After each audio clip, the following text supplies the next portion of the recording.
Katherine, let me bring you in here because I wonder, when you look at the procedures and the preparations that are in place today, and you look at the differences that have just been explained by our team of reporters from January 6th, do you see this as somewhat of a correction, perhaps, by law enforcement after what happened just 6 weeks ago?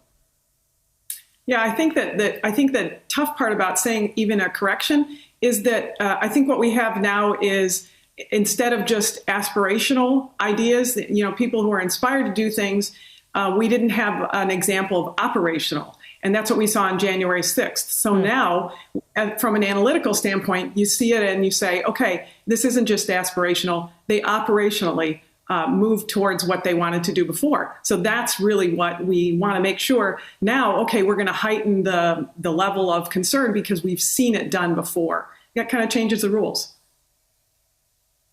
Is that your takeaway then from this joint intelligence bulletin, these warnings from Capitol Police?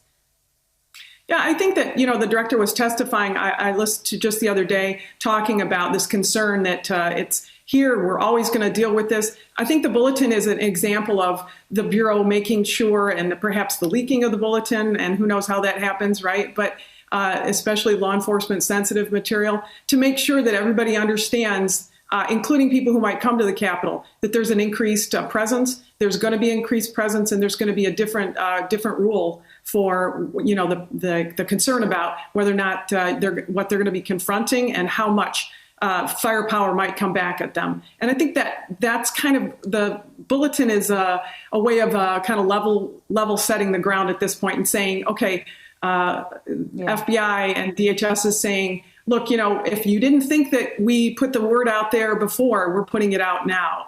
So I think it's a little bit of a, we meant it before, now we really mean it publicly. Looking ahead, sort of more long term then, with everything you're saying, is this our new normal? Do you see a scenario in which the Capitol ever scales back security after what happened in January? Oh, I think that there'll be a level setting. So I think we'll see some changes. But no, I think we're very close to a new normal now, just like we saw after 9/11.